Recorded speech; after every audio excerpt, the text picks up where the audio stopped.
छुट्टी तिहार सब खत्म हो गिल बा और अब रोज रोज के काम में वापस लौट के आवे में बहुत दिक्कत होत हुई। हम सब थकान महसूस करत हुई, मन नाही लागत हुई।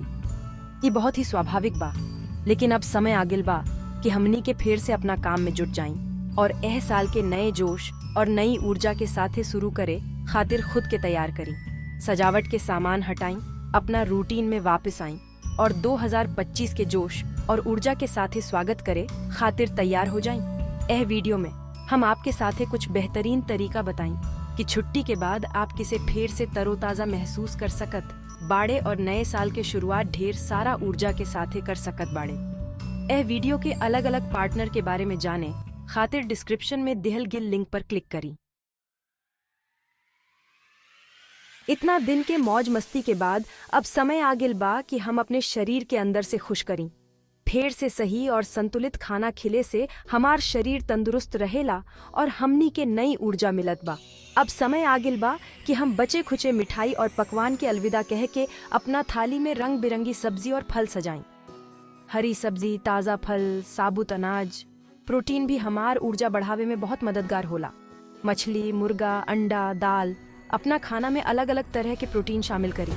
आवश्यक नहीं बा कि आप बहुत सख्त डाइट फॉलो करें, बस जरूरी बा कि आप संतुलित खाना खाएं और रोज हेल्दी चीजें के चुनाव करें। अपने आप के तंदुरुस्त रखे खातिर, चाहे वो शारीरिक होखे या मानसिक, पर्याप्त मात्रा में पानी पिए बहुत जरूरी बा। छुट्टी के बाद तो और भी जरूरी हो जाला कि हम खूब पानी पिए ताकि शरीर से सारा गंदगी निकल जाओ और हम फिर से तरोताजा महसूस करें। पूरा दिन में पानी पिए खातिर पानी सबसे बढ़िया चीज बा। हमेशा अपना साथे पानी के बोतल रखी और समय समय पर पानी पीत रही। अगर आप कुछ अलग चाहत बाड़े तो हर्बल टी और काढ़ा भी पी सकत बाड़े। हमारे खास सलाह, हम अपना दिन के शुरुआत हमेशा एक गिलास गर्म पानी में नींबू निचोड़ के पी के करी। प्यास लागे के इंतजार मत करी, जब भी शरीर कहे पानी पी ली। पर्याप्त पानी पिए से त्वचा में निखार आवेला, पाचन क्रिया सही रहेला और शरीर में ऊर्जा बनी रहेला। छुट्टी के दिन में देर तक सोना और देर रात तक जागना, आराम तो बहुत भिल, लेकिन अब ई हमार सेहत के नुकसान पहुंचा सकेला। भले ही अभी आराम मिल रहल होके, लेकिन ई हमार नींद के चक्र बिगाड़ सकेला और हमेशा थकावट महसूस होत रहेला। ई थकावट बढ़ते बढ़ते हमार काम और मूड दोनों पर असर डालेला। फिर से पूरी तरह से ऊर्जावान बने खातिर ई बहुत जरूरी बा कि हम अपना सोए जागे के समय सही करी, यानी कि एक निश्चित समय पर सोई और एक निश्चित समय पर उठ जाएं। भले ही शुरुआत में थोड़ा मुश्किल लागे, कोशिश करें कि हर रोज, यहाँ तक कि छुट्टी के दिन भी, लगभग एक ही समय पर सोएं और उठ जाएं।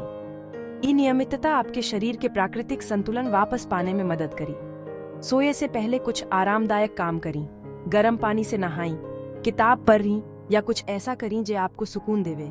शांत संगीत सुनी, ध्यान या गहरी सांस लेवे के अभ्यास भी मन शांत करे में बहुत मददगार हो सकेला।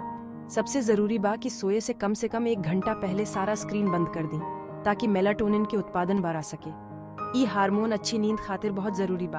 आपके बेडरूम शांति और आराम के जगह होखे के चाहिए। शांत और शांतिपूर्ण वातावरण अच्छी नींद खातिर बहुत जरूरी बा। सुनिश्चित करें कि कमरा के तापमान सही होखे, न बहुत गर्म और न बहुत ठंडा।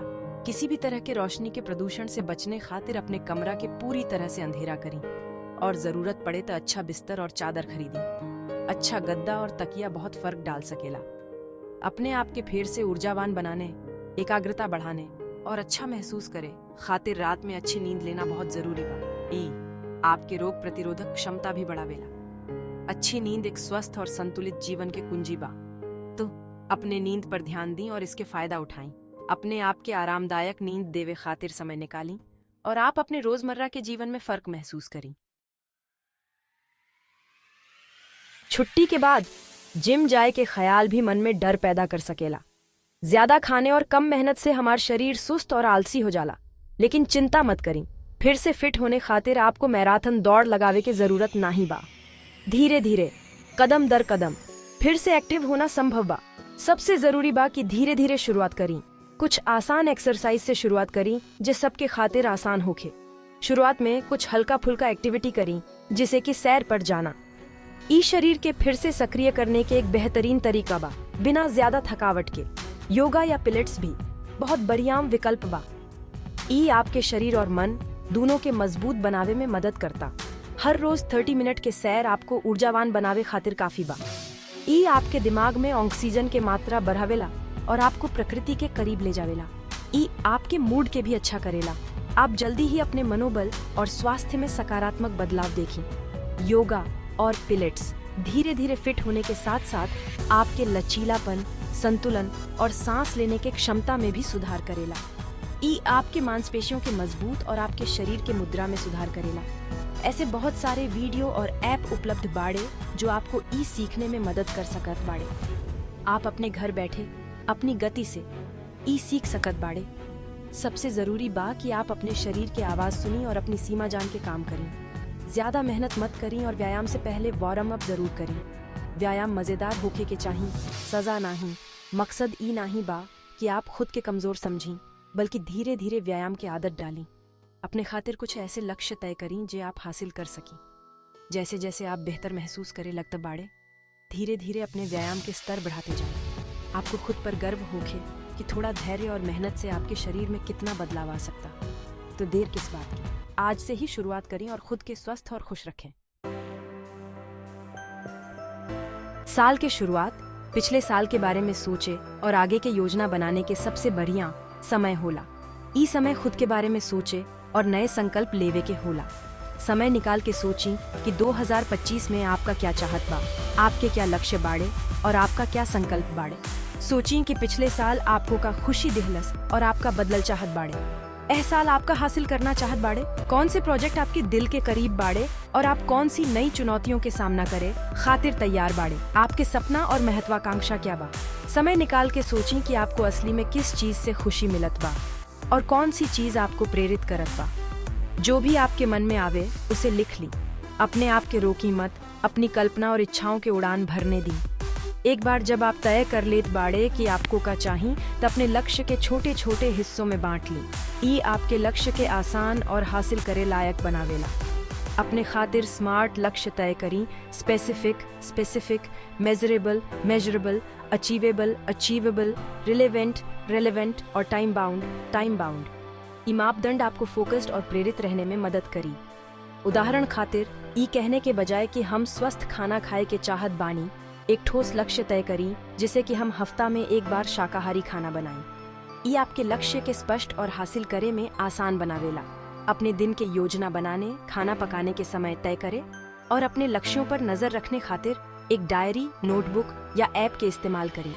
ये चीजें आपको व्यवस्थित रहने में मदद कर सकत बा।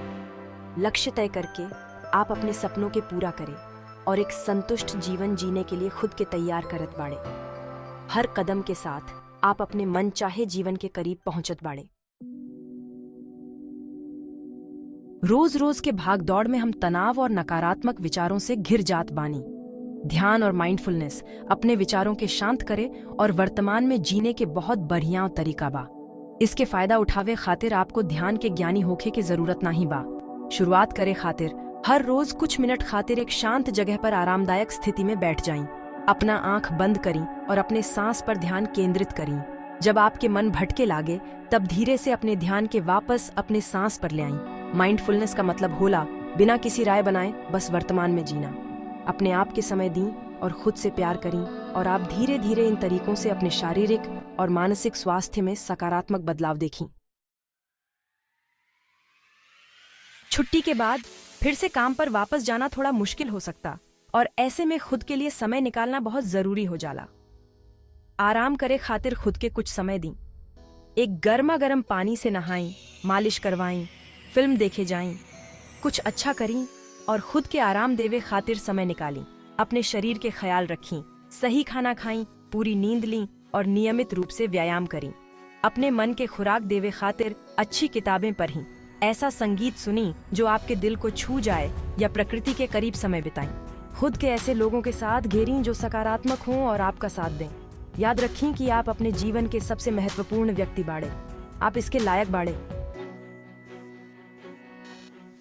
छुट्टी के बाद फिर से अपने रूटीन में वापस आना थोड़ा मुश्किल हो सकता, लेकिन अगर आप इन आसान तरीकों के पालन करत बाड़े तो आप खुद के फिर से ऊर्जावान बना सकत बाड़े और 2025 के नई ऊर्जा के साथ स्वागत कर सकत बाड़े।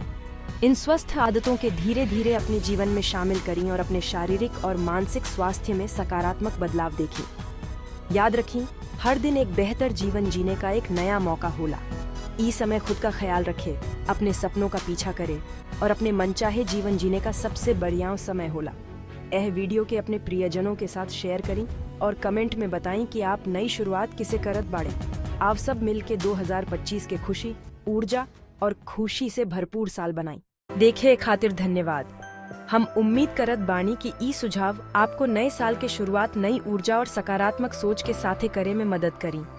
अगर आपको ई वीडियो पसंद आयल होखे तो कृपया इसे लाइक करें, हमारे चैनल के सब्सक्राइब करें और इसे अपने दोस्तों और परिवार के साथ शेयर करें।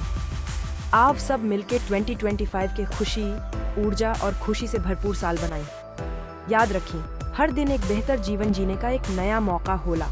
अपने ख्याल रखें, अपने सपनों का पीछा करें और अपने मनचाहे जीवन जिएं। हम इंतजार नहीं कर सकत कि आप यह साल क्या क्या कमाल करत बाड़े। अपने सबसे अच्छे जीवन जीने खातिर और अधिक सुझावों और प्रेरणा के लिए जुड़े रहें। अलविदा और अगले वीडियो में मिलें। प्लेलिस्ट में जाके ऐसे और भी वीडियो देखें जे आपको पसंद आ सकते बाड़े। वीडियो के लायक सब्सक्राइब और शेयर करें ताकि आप हमार आने वाला वीडियो के सुझाव और प्रेरणा से वंचित न रह सकें।